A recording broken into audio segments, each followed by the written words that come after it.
Hello, Mr. Öniş. Your recent contribution to the Southeast European and Black Sea studies seems to have attracted a lot of attention. We would like to discuss with you some of the main features of this article. Thank you very much, Tibet and Damla, for taking up the opportunity to discuss this article with me. I'm very happy that the article has attracted a lot of attention. Indeed, the article appeared online in the journal's website in April. At the time, we were discussing these issues in my Political Economy of Turkey course, and I had the opportunity to share my ideas with the students in my class. I think this article represents a sequel, if you like, a continuation of my earlier contribution, which appeared in 2012 Turkey Studies. The title of that article was The Triumph of Conservative Globalism, the Political Economy of Turkey in the AKP era. In fact, that article looked at the early phases, the golden age of the AKP era. In a way, this new article builds on the previous contribution to look at developments after 2011.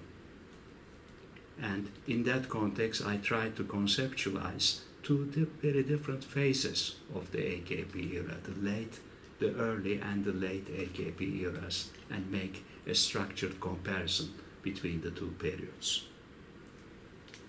One question: what does your paper argue?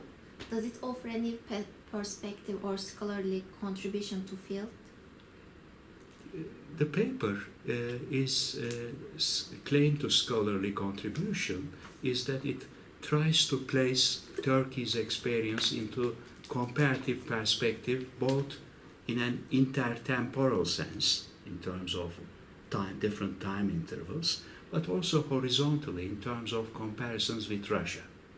I think this is unique, trying to discuss Turkey's political economy from the perspectives of developments in Russia from 1990s, post-Soviet Russia from the 1990s to the present. Indeed, in spite of major differences, we identify similarities between Russia and Turkey during the 1990s, 2000s and 2010s. And my central claim is that in the 2010s, in the late AKP era, Turkey is increasingly moving to a Russian-style state capitalism. So the domestic political economy of Turkey increasingly resembles the political economy of Russia. Obviously, there are major differences. I think we should not exaggerate the differences, but the similarities appear to be profound. And the parallels in domestic politics, Turkey's shift to a new model of state capitalism, a presidential system, are more reminiscent of Putin-style presidential system and political economy of state capitalism in Russia. And this is taking place at a time when increasingly in foreign policy realm the two countries are coming closer. So we see a strong relationship emerging between Russia and Turkey in the foreign policy realm, and this is complemented by developments in the realm of domestic political economies of the two countries. Another question. In your article, you explain the political economy of AKP political dominance in the country, and you track the dynamics of change in relation also the global geopolitical and geoeconomic shifts. How do you expect the state capitalist model of the Turkey to evolve in the future, and how sustainable do you think the current configuration to be? This is a very good question indeed. I think developments which involve Turkey's shift from the regulatory neoliberalism of the 2000s, the early golden age phase of AKP, where Europeanization, Western orientation was central to Turkey's political economy, to the new era of moving to a new style state capitalism, where increasingly Turkey is influenced by the Russia-China axis. I think in the age of BRICS, Turkey is influenced with the rise of BRICS, but within the BRICS, I think predominantly the key relations are with Russia-China axis, and within the Russia-China axis, the dominant element today is Russia, Russian-style state capitalism. Global shifts are very important in explaining Turkey's domestic political economic transformations, but as we have argued in a previous paper on the reactive state model of Turkish political policy changes, Turkey is a reactive state meaning that Turkey is a country which reacts strongly to international developments.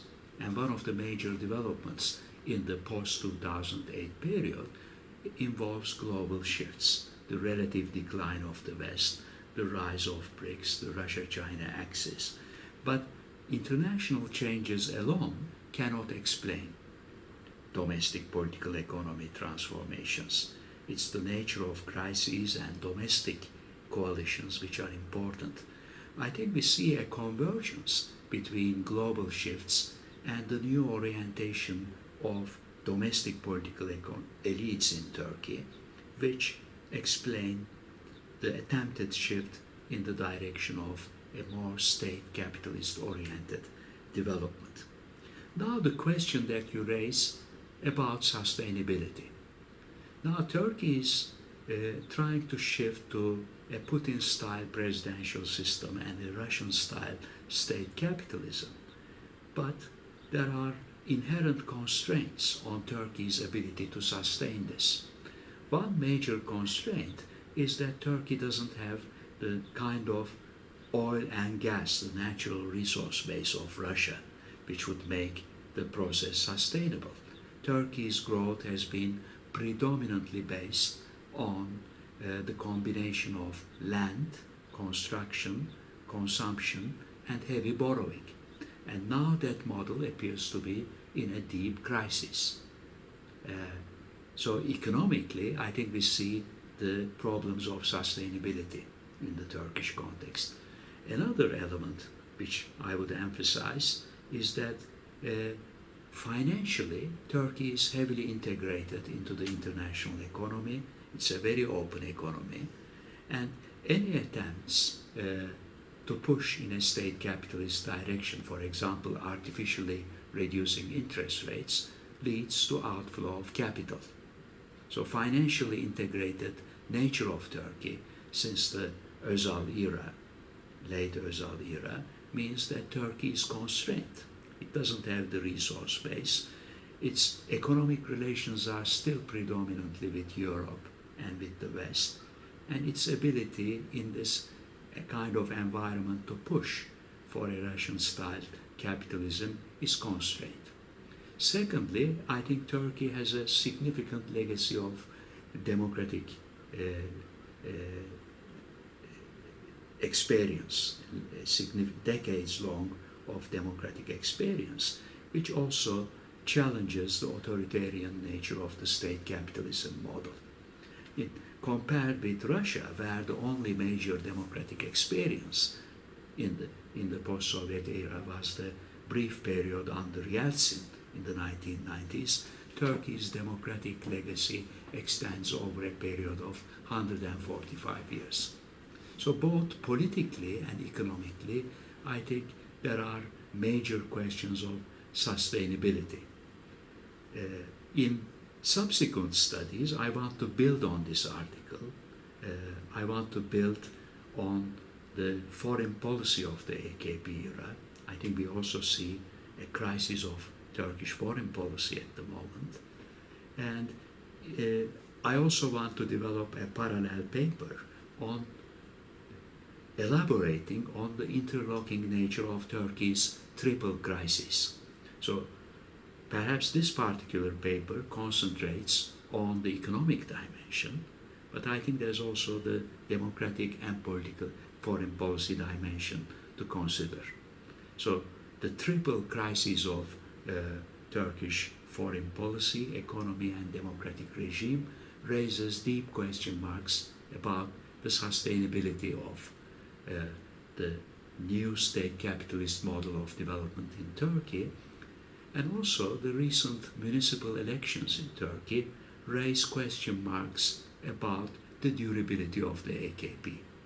I think it would be too early to predict the demise of the AKP, but certainly I think now the opposition is becoming more vocal.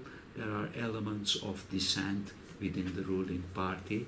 So we may see this, we may argue that the new presidential system is far from being consolidated. It faces challenges, and in the coming years we may see deep challenges to the durability of the AKP experience in Turkey. Last question. In that context, how durable do you think AKP's hegemony can be expected to remain in the foreseeable in the future? I think in the immediate terms, the AKP appears to be still the hegemonic force in Turkish politics.